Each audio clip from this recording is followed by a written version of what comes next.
Doctor Saroj Jain, Subhash Chand Jain, Renu Jain, Anjali Jain, Aarti, Aditya, Aarav, Saanvi, Kuvam Jain, 302 sector 13 Sonipat Haryana.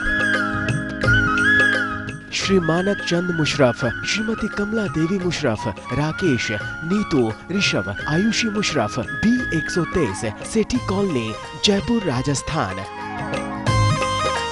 Shri Parshvanath re rolling mills limited, Durgapur 1, Bardhaman, West Amita Jain, पत्नी अनिल कुमार जैन, संगीता जैन, पत्नी विपिन कुमार जैन।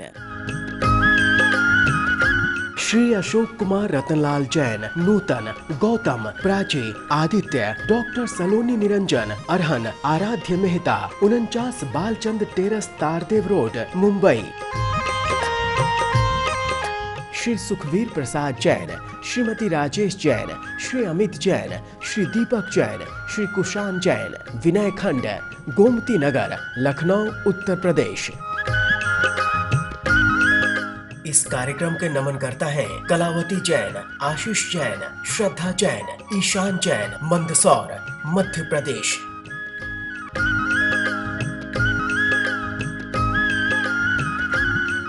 मोक्षमार्गस्य नेतारं वेत्तारं कर्मभोव्रतां ज्ञातारं विश्वतत्त्वानां वन्दे तद्गुणलब्धये। पंच परमेष्ठी भगवान की जय। संत शिरोमणि आचार्य विद्यासागर जी महाराज की जय। 5वें अध्याय में अजीव पदार्थ का वर्णन चल रहा है। किस द्रव्य में कितने प्रदेश होते हैं इनकी चर्चा हो गई। उनका अवगाह कितने आकाश में है इसकी चर्चा हो गई। अब आगे आचार्य बता रहे हैं इन द्रव्यों का उपकार क्या है या कार्य क्या है या अथवा इनकी परिभाषा क्या है। उपकार कहाँ है वही इनकी परिभाषा है। आइए देखते हैं अगला सूत्र नंबर 17। गति स्थित्युपग्रहौ धर्माधर्मयोरुपकारः। गति स्थित्युपग्रहौ धर्माधर्मयोरुपकारः। बोलिए। गति स्थित्युपग्रहौ धर्माधर्मयोरुपकारः। संधि विच्छेद थोड़ा करेंगे। गति स्थिति उपग्रहौ। गति माने चलने में, स्थिति माने ठहरने में, उपग्रहौ सहकारी होना, सहायता करना। धर्म और अधर्म योह माने इन दोनों द्रव्यों का उपकार है। धर्म द्रव्य अधर्म द्रव्य क्या उपकार करते हैं इस सूत्र में बताया है कि जब जीव और पुद्गल, अन्य द्रव्यों में तो क्रिया है ही नहीं, क्रिया दो ही द्रव्यों में है, जीव और पुद्गल में। तो जब जीव और पुद्गल चलते हैं तो धर्म द्रव्य सहकारी होता है। जब जीव और पुद्गल रुकते हैं या अन्य द्रव्य कोई रुकते हैं, अन्य द्रव्य तो अनादिकाल से रुके हुए हैं, तो जब जीव और पुद्गल रुकते हैं तो अधर्म द्रव्य सहकारी होता है। फिर सूत्र देखें। गति माने चलने में, स्थिति माने ठहरने में, उपग्रहो सहकारी होना। धर्म और अधर्म इन दोनों द्रव्यों का उपकार है। सूत्र से चलिए बिल्कुल। गति उपग्रहो धर्म उपकारः, स्थिति उपग्रहो अधर्म उपकार। चलने में, चलते हुए जीव और पुद्गलों को चलने में सहकारी होना धर्म द्रव्य का उपकार है। ठहरते हुए जीव और पुद्गल को ठहरने में सहकारी होना अधर्म द्रव्य का उपकार है या कार्य है या लक्षण है। लक्षण भी यही है, जो जीव चलते हुए जीव और पुद्गलों को चलने में सहकारी हो उसे धर्म द्रव्य कहते हैं, ठहरने में सहकारी हो उसे अधर्म द्रव्य कहते हैं। यहाँ पर धर्म और अधर्म द्रव्य की जो चर्चा आई, तो धर्म और अधर्म द्रव्य को पुण्य और पाप से घटाना उचित रहेगा। दोनों अलग अलग वस्तुएं हैं। धर्म और अधर्म ये तो दो द्रव्य हैं और पुण्य और पाप वे परिणाम हैं, वो दोनों अलग अलग चर्चा हैं, उनको ये मत मिलाओ, ये अलग वो अलग। ये तो दो द्रव्य हैं। धर्म द्रव्य पूरे लोक में एक ऐसा द्रव्य है जो चलते हुए जीव पुद्गलों को चलने में सहकारी होता है। अधर्म द्रव्य पूरे लोक में व्याप्त है, ऐसा द्रव्य है जो ठहरते हुए प्रत्येक द्रव्य को ठहरने में सहकारी होता है। पुण्य और पाप वे तो आत्मा के परिणाम हैं। तीव्र कषाय रूप परिणाम आत्मा के पाप कहलाते हैं, मंद कषाय रूप परिणाम पुण्य कहलाते हैं। वो अलग है, उसको यहाँ से अपने को नहीं लगाना। कार चलाने में पेट्रोल सहायक है, तो वहाँ पे धर्म द्रव्य का क्या काम रहता है? किसी कार्य में बहुत सी चीज़ें सहकारी होती हैं। जैसे कार चलने में पेट्रोल भी सहकारी है, धर्म द्रव्य भी सहकारी है और काल द्रव्य भी सहकारी है। काल द्रव्य अगर परिणमन कराने की परमिशन ना दे तो कार आगे बढ़ नहीं सकती। ये उंगली है, इस उंगली का ये मूवमेंट हो रहा है। इस उंगली के मूवमेंट में कौन कौन सहकारी है? धर्म द्रव्य भी सहकारी है, लेकिन इस परिणमन में, क्रिया रूप परिणमन में जो काल द्रव्य सहकारी होता है तो काल द्रव्य भी सहकारी है।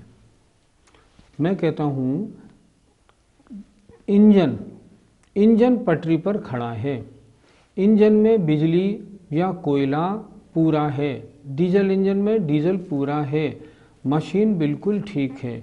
पटरी ना हो तो क्या डीजल चला लेगा? सोचो, नहीं चला पाएगा। आगे सड़क नहीं है, कार है, उसमें पेट्रोल डीजल भरा हुआ है, तो क्या सड़क नहीं होगी तो आप कार को आगे तक ले जाओगे? नहीं ले जा पाओगे। तो कई वस्तुएं एक कार में बहुत चीज़ें सहकारी होती हैं। इसी तरह कार चलाने में पेट्रोल भी सहकारी है, धर्म द्रव्य भी सहकारी है, जो ड्राइवर है वो भी सहकारी है, काल द्रव्य का परिणमन भी सहकारी है, तब कार चलती है। अनंतानंत सिद्ध भगवान अनंत काल से सिद्धालय में विराजमान हैं, तो क्या वहाँ पर धर्म द्रव्य सहकारी नहीं है? अधर्म द्रव्य तो है, इसलिए वो रुके हुए हैं, लेकिन क्या धर्म द्रव्य वहाँ उनके लिए सहकारी नहीं माना जाएगा? आपका प्रश्न थोड़ा उल्टा हो गया। धर्म द्रव्य चलने में सहकारी होता है। अब वो चलते जब यहाँ से सिद्ध भगवान की परम शुद्ध आत्मा ऊपर सिद्धालय तक गई थी तो धर्म द्रव्य का सहकारी पना था। ऊपर जाके अब रुक गई, अब अधर्म द्रव्य का सहकारी पना है। जो चलने वाले ऊपर जो आत्माएं विराजमान हैं, ऊर्ध्वगमन स्वभावी हैं, उनको ठहरने में अधर्म द्रव्य का सहकारी पना है। धर्म द्रव्य का सहकारी पना तो चलने तक था, अब नहीं। मैं यहाँ से यहाँ तक आया, धर्म द्रव्य सहकारी, रुक गया, अधर्म द्रव्य सहकारी। दोनों में से एक द्रव्य का सहकारी पना होता है। लेकिन धर्म द्रव्य, अधर्म द्रव्य, आकाश द्रव्य और काल द्रव्य, इनमें तो अनंत काल से कभी क्रिया हुई नहीं। इनमें अधर्म द्रव्य का सहकारी पना है या नहीं? नहीं। क्यों? क्योंकि परिभाषा क्या है? चलते हुए जीव और द्रव्य को चलने में, ठहरते हुए जीव और पुद्गल को ठहरने में जो सहकारी हो, ये तो कभी न चलते हुए थे न ठहरते हुए थे। इसलिए इन द्रव्यों को न कभी धर्म अधर्म द्रव्य का सहकारी पना था न आज है। लेकिन जो सिद्ध भगवान विराजमान हैं उनको धर्म द्रव्य का सहकारी पना नहीं है। यहाँ से वहाँ तक जाने में सहकारी पना था, अब अधर्म द्रव्य का सहकारी पना है। क्यों? चलती हुई आत्मा वहाँ विराजमान है, अभी भी ऊर्ध्वगमन स्वभावी है, लेकिन धर्मास्तिकाय का अभाव होने से रुकी है, और रुकने में अधर्म द्रव्य का सहकारी पना है। धर्म द्रव्य चलने में सहकारी है और अधर्म द्रव्य रुकने में सहकारी है, तो जीव चले या रुके, इन पर परस्पर विरोध नहीं होता? इनमें विरोध नहीं होता। परिभाषा देखिए, चलते हुए जीव और पुद्गलों को चलने में सहकारी धर्म द्रव्य, ठहरते हुए जीव और पुद्गलों को ठहरने में सहकारी अधर्म द्रव्य। ये उदासीन रूप से सहायक है, जबरन चलाता नहीं। नहीं तो इनमें टकराहट होती नहीं। जब भी जीव चलेगा धर्म द्रव्य उसे मदद करेगा, ठहरेगा अधर्म द्रव्य मदद करेगा। पटरी है, पटरी इंजन चलेगी, इंजन चलेगा तो पटरी मदद करेगी, नहीं चलेगा मदद नहीं करेगी। इसी तरह चलने और ठहरने में जीव जब अपनी मर्जी से चलता ठहरता है तब ये मदद करते हैं। ये जबरन जीव और पुद्गल को नहीं चलाते, इसलिए टकराव का प्रश्न ही नहीं है। धर्म और अधर्म द्रव्य के उपकार या कार्य की चर्चा हुई। आकाश द्रव्य का क्या कार्य है या क्या उपकार है ये अगले सूत्र में देखें। आकाशस्यावगाह, आकाशस्यावगाह, बोलिए आकाशस्यावगाह, संधि विच्छेद करें। आकाशस्य अवगाह, आकाशस्य अर्थात आकाश द्रव्य का उपकार, अवगाह अवगाह देना, स्थान देना है। आकाश द्रव्य का कार्य क्या है? समस्त द्रव्यों को अपने में स्थान देना, ये आकाश द्रव्य का कार्य है। इसलिए आचार्य ने सूत्र बनाया आकाशस्य, आकाश द्रव्य का उपकार या कार्य, अवगाह समस्त द्रव्यों को, अवगाह माने स्थान देना है। हम और आप सब, ये टेबल, ये किताब, ये मकान, मंदिर, सब ये सब कहाँ स्थान पा रहे हैं? आकाश द्रव्य में। लोकाकाश इतना बड़ा है, इसने अपने में रहने वाले समस्त द्रव्यों को अवगाह माने स्थान दिया हुआ है, क्योंकि यह इसका स्वभाव है, लक्षण है, उपकार है। आपने बताया कि आकाश द्रव्य सभी द्रव्यों को स्थान देता है, तो फिर आकाश द्रव्य को कौन सा द्रव्य स्थान देता होगा? हमेशा ध्यान रखें, छोटा द्रव्य बड़े द्रव्य में, अर्थात बड़ा द्रव्य छोटे द्रव्य को स्थान देता है।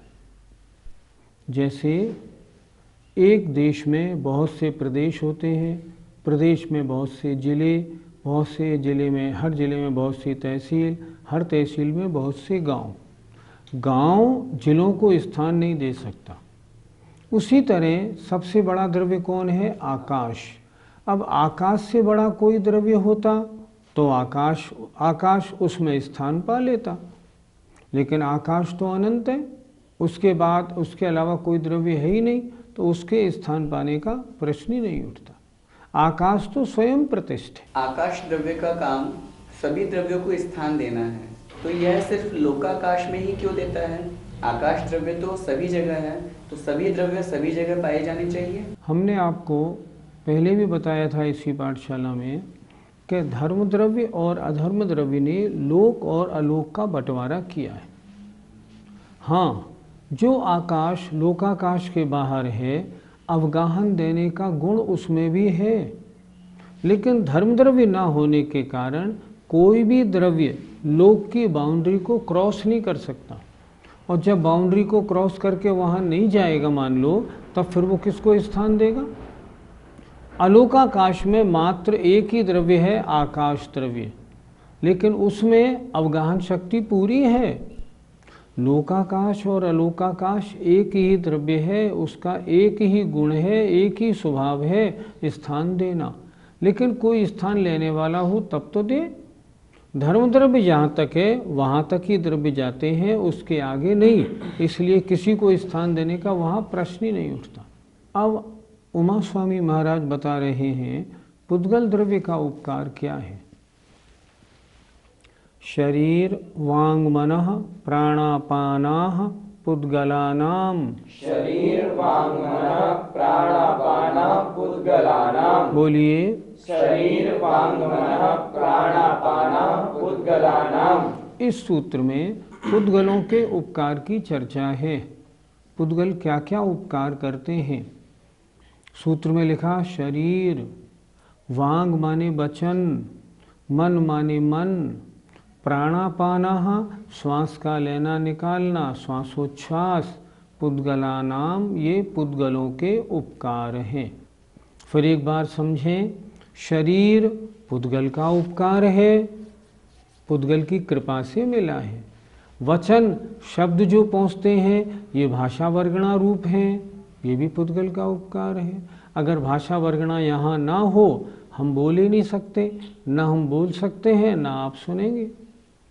मन, मनोवर्गणा, ये भी पुद्गल का उपकार है। और आन पान श्वासोच्छ्वास, ये भी पुद्गल का उपकार है। पुद्गल कर्म के उदय से होते हैं और ये पौद्गलिक हैं, इसलिए ये पुद्गल के उपकार आचार्यों ने कहे हैं। पुद्गलों के कुछ और भी उपकार हैं जो अगले सूत्र में आचार्य ने लिखे। सुख दुख जीवित मरणोपग्रहाश्च। सुख दुख जीवित मरणोपग्रहाश्च। बोलिए। सुख दुख जीवित मरणोपग्रहाश्च। बहुत से लोग बोलते हैं सुख दुख, दुख नहीं दुख, दू के बाद विसर्ग दिया हुआ है। कैसे उच्चारण करेंगे? सुख दुख, सुख दुख जीवित मरणोपग्रहाश्च। बोलिए। सुख दुख जीवित मरणोपग्रहाश्च। क्या है पुद्गलों के और उपकार? सुख दुख जीवन मरण, ये भी पुद्गल के उपकार हैं। साता वेदनी का उदय होने पर जो सुख का अनुभव होता है, ये भी कर्म उदय का कार्य है। असाता वेदनी का उदय होने पर जो दुख का अनुभव होता है, ये भी पुद्गल का कर्म का कार्य है। जीवन, आयु कर्म के सद्भाव से आत्मा का शरीर में रहना जीवन है, ये भी पुद्गल का उपकार है। और मरण अर्थात श्वासोच्छ्वास रुक जाने से, आयु कर्म के समाप्त हो जाने से जो मरण होता है, ये भी पुद्गल का उपकार है। यहाँ आचार्य ने उपग्रह शब्द दिया है। इससे क्या लेना कि सुख दुख जीवन मरण, ये तो पुद्गल के उपकार हैं ही, इनके अलावा कुछ पुद्गल के भी पुद्गल पर उपकार होते हैं। जैसे आपका कपड़ा मैला हो गया, पुद्गल मैला हुआ, अब इसका उपकार कौन करेगा? साबुन। वो क्या करेगा? इस पुद्गल के इस मैल को हटा देगा। बर्तन झूठा हो गया, इस बर्तन को साफ कौन करेगी? राख। वो क्या करेगी? वो इस पर उपकार करके इसको साफ कर देगी। तो पुद्गल के भी कुछ पुद्गल पर उपकार होते हैं। दुख या मरण भी कोई उपकार है क्या? दुख या मरण ये भी उपकार हैं। देखें, सुनते हैं दुख में सुमरण सब करें, सुख में सुमरे नाही। तो सुख में स्मरण करने वाला कोई नहीं मिलता, दुख में सब भगवान के पास आते हैं। तो दुख उपकारी है या नहीं? नारकियों को जब भयंकर वेदना होती है, सम्यक उत्पत्ति में कारण होता है या नहीं? नहीं, दुख भी उपकारी है। दुख में विवेक जागृत होता है। हमने पार्श पुराण में पढ़ा, यदि पार्श्वनाथ भगवान के ऊपर कमठ के जीव ने उपसर्ग नहीं किया हुआ होता, तो भगवान पार्श्वनाथ को अभी केवल ज्ञान नहीं हुआ होता। तो ये दुख के प्रसंग भी उपकारी होते नहीं होते? होते। दूसरी बात, मरण। मरण उपकारी कैसे होता है? संलेखना मरण है, उपकारी है या नहीं? कोई जीव बड़ी दुखी अवस्था में हो, उस दुखी अवस्था में उस जीव को यदि मरण प्राप्त हो जाता है तो सुख का अनुभव करता है कि नहीं? करता है। मरण भी उपकारी है। समाज मरण उपकारी है, मगर उस समाज मरण वाले के मरण को तो उन्होंने मृत्यु महोत्सव कहा है। ये सब उपकारी है, इसमें ऐसी कोई बात नहीं। इसलिए ये सब पुद्गल के उपकार हैं। अब जीव द्रव्य के उपकारों की चर्चा अगले सूत्र में आती है। परस्परोपग्रहो जीवानाम। परस्परोपग्रहो जीवानाम। बोलिए। परस्परोपग्रहो जीवानाम। परस्पर में एक दूसरे पर उपकार करना, ये जीवों का उपकार है। परस्पर में उपकार कैसे होता है? जैसे गुरु शिष्य को पढ़ाता है, गुरु का शिष्य पर उपकार है। शिष्य उनकी आज्ञा का पालन करता है, ढंग से पाठ याद करता है, ये शिष्य का गुरु पर उपकार है। आचार्य मुनि महाराज को दीक्षा देते हैं, ये आचार्य का मुनि महाराज पर उपकार है। मुनि महाराज उस दी हुई दीक्षा का अच्छी तरह पालन करते हैं, गुरु की आज्ञा मानते हैं, ये मुनि महाराज का आचार्य पर उपकार है। एक सेठ मुनीम जी को नौकर रखता है, वह मुनीम की आजीविका चलाता है, सेठ का मुनीम पर उपकार है।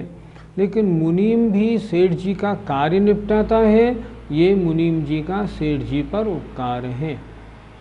इसलिए जीवों का एक दूसरे के कार्य में आना, एक दूसरे पर उपकार करना, ये जीवों का परस्पर उपकार है। यहाँ पर उपग्रहो शब्द क्यों दिया है? यहाँ उपग्रहो शब्द दिया है, यद्यपि आपका कहना ये है कि उपग्रह का प्रसंग चल रहा था, उपग्रहो शब्द ना देते, पर इन्होंने यहाँ उपग्रहो शब्द दिया है। टीकाकारों ने बताया है ये इसलिए दिया कि इसका पहले सूत्र से संबंध जोड़ना है। क्या मतलब? जीव परस्पर में एक दूसरे पर उपकार तो करते हैं, परस्परोपग्रहो जीवानाम, पर सुख दुख जीवन मरण ये भी जीव के जीव पर उपकार है। मैं आपके साथ अच्छा व्यवहार करूं, आपको सुख मिला, ये मेरा आप पर उपकार है। मैंने आपके साथ बुरा व्यवहार किया, दुख दिया, ये दुख देने रूप उपकार है। जीवन और मरण ये भी एक दूसरे को एक दूसरे लोग देते हैं। कोई किसी को जीवन, बड़े बच्चों का पालन करते हैं तो उनको जीवन देते हैं, कोई किसी का मरण करता है तो उसको मरण देते हैं। ये भी जीवों का परस्पर में एक दूसरे पर उपकार है। तो इसलिए उपग्रहो शब्द दिया कि पहले सुख दुख जीवित मरणोपग्रहाश्च, ये भी जीव के जीव पर उपकार हैं। वो पुद्गल के उपकार तो हैं, लेकिन जीव के द्वारा भी जीवों को सुखी दुखी जीवन मरण किया जाता है। इस प्रकार ये उपग्रहो शब्द उस सूत्र से जोड़ने के लिए दिया गया। क्या एक जीव किसी दूसरे जीव को सुखी और दुखी कर सकता है? आपकी बात ठीक है, लेकिन मैं कहता हूँ पिता पुत्र को पालता है तो पुत्र का पालने वाला कहा जाता है या नहीं? अगर गुरु या स्कूल में शिक्षा नहीं दी जाती, वे आपको नहीं पढ़ाते हैं, तो मैं कहता हूँ क्या आप स्कूल क्यों जाते हैं, क्यों पढ़ते हैं? घर बैठ के ही पढ़ लीजिए ना। मैं मानता हूँ यद्यपि कोई भी कार्य द्रव्य की अपनी योग्यता के अनुसार होता है, लेकिन बिना निमित्त के कुछ भी कार्य नहीं होता। उपादान अपनी जगह है, निमित्त अपनी जगह है, दोनों को मानना ही सही मान्यता है। मिट्टी बिना घड़ा नहीं बनेगा, लेकिन कुम्हार के बिना भी तो घड़ा नहीं बनेगा। तो दोनों को मानना चाहिए।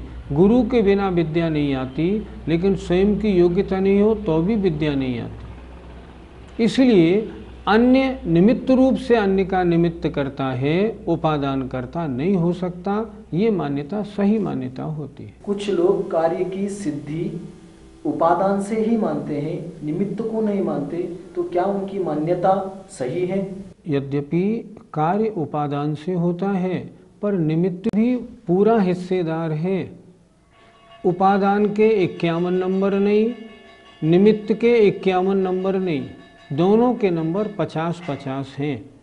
उपादान की योग्यता हो और निमित्त मिले तो कार्य की सिद्धि होती है, नहीं तो नहीं होती।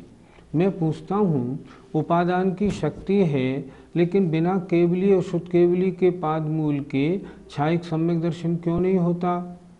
परिहार विशुद्धि चारित्र बिना तीर्थंकर के पाद मूल के क्यों नहीं होता?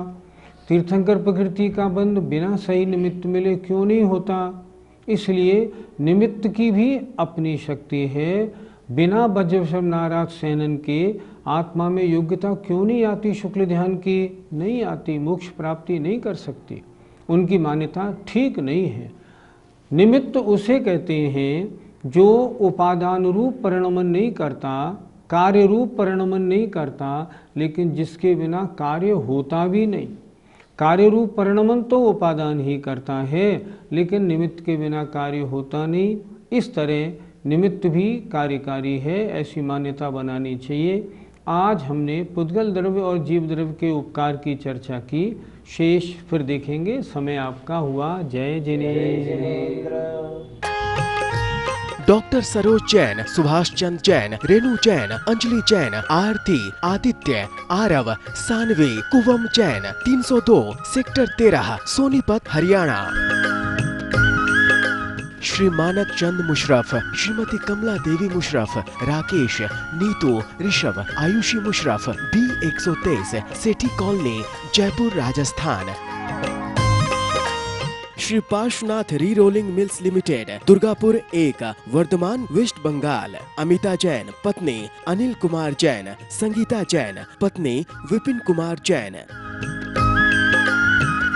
श्री अशोक कुमार रतनलाल जैन, नूतन, गौतम, प्राची, आदित्य, डॉक्टर सलोनी निरंजन, अरहन, आराध्य मेहता, 49 बालचंद टेरस, तारदेव रोड, मुंबई।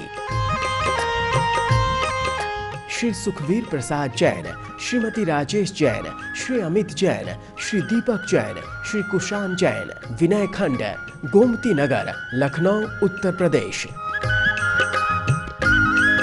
इस कार्यक्रम के नमन करता है कलावती जैन, आशीष जैन, श्रद्धा जैन, ईशान जैन, मंदसौर, मध्य प्रदेश।